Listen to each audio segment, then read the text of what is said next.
Om Swastiastu. Kenalkan, nama saya Dito Saldi dari kelompok 5 nomor absen 61.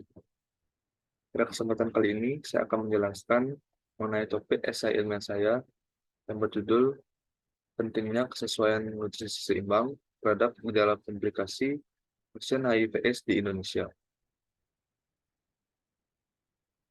Adapun daftar isi yang saya jelaskan pada video kali ini, yang pertama ada definisi kasus, yang kedua ada karakteristik virus, yang ketiga yaitu gejala HIV, yang keempat terapi nutrisi, yang kelima nutrisi sesuai gejala, dan yang terakhir adalah referensi.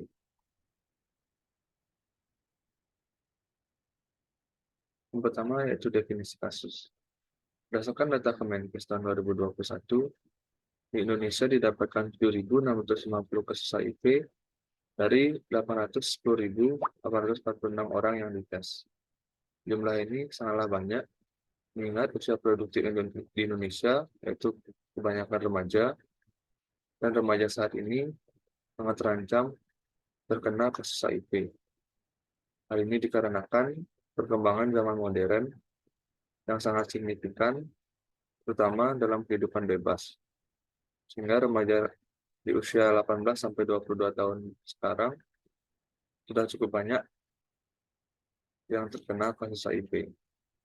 Dan hal ini perlu kita cegah secara bersama-sama, seperti dengan menerapkan pola hidup bersih dan sehat, menggunakan prosedur jarum suntik yang sekali pakai, memilih teman yang sportif dan produktif, dan yang terakhir, rutin mengonsultasikan diri ke pelayanan kesehatan. Adapun karakteristik dari virus HIV itu sendiri, yaitu virus HIV termasuk dalam kelompok retrovirus, ukuran virus HIV sekitar 100 nanometer, materi genetiknya berupa RNA, memiliki kapsid, serta menyerang sistem kekebalan tubuh, khususnya sel limfosit T. Berikut gambar dari struktur virus HIV. Lalu selanjutnya ada gejala HIV.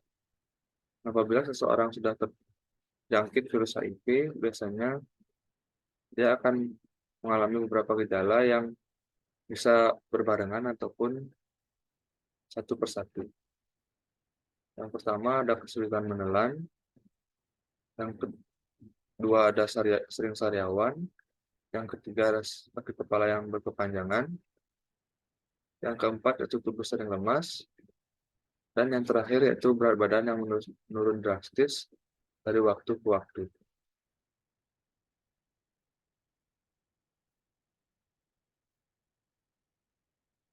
Selanjutnya, saya akan menjelaskan mengenai terapi nutrisi yang akan dilakukan oleh pasien HIV. Nah, terapi nutrisi ini merupakan terapi suportif yang biasanya dilakukan dengan tujuan untuk mempertahankan berat badan pasien, menekan komplikasi penyakit, membantu sistem imun tubuh, serta memperbaiki kualitas hidup pasien. Nah, terapi utama dari seorang pasien HIV yaitu dengan terapi obat antiretroviral. Dan terapi nutrisi ini hanyalah terapi pendukung yang mendukung sistem kerja obat tersebut supaya lebih optimal. Selain itu juga, terapi nutrisi mendukung pembentukan sistem imun tubuh dalam pasien HIV supaya lebih baik, meskipun banyak sekali terdapat virus HIV yang terdapat dalam tubuhnya. Lalu yang kelima, yaitu nutrisi sesuai gejala. Nutrisi sesuai gejala ini merupakan gejala-gejala yang sering dialami oleh pasien HIV dan bagaimana pemberian nutrisi yang tepat kepada pasien tersebut. Yang pertama ada anoreksia. Nah, anoreksia ini memiliki definisi yaitu kesulitan menelan,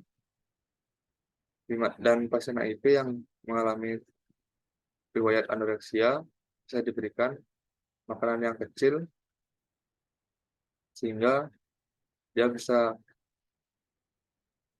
memakannya secara lahap dan dimetabolisme dengan baik dalam tubuhnya. Lalu ada gejala diare. Gejala diare ini biasanya bisa ditangani dengan pemberian nutrisi yang rendah serat, namun tetap menjaga kalori dalam kandungan makanan tersebut. Yang ketiga ada gangguan penyerapan lemak. Nah, dengan gangguan penyerapan lemak ini, pasien bisa diberikan makanan yang kaya akan lemak nabati dan vitamin yang mengandung vitamin A, D, E, dan K.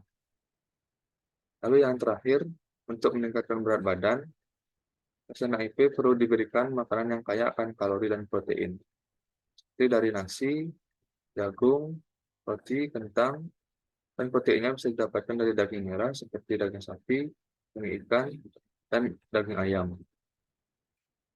Atau bisa juga didapatkan dari putih telur, baik telur ayam maupun telur puyuh. Dan besar harapan saya, apabila kita semua sudah menjaga kesadaran akan bahayanya virus HIV ini, kita mesti tidak sama untuk mencegah virus HIV ini berkembang secara meluas di lingkungan masyarakat. Supaya harapan kita semua akan turunnya kasus HIV di Indonesia bisa semakin terwujud dan bangsa kita selamat dari ancaman virus HIV.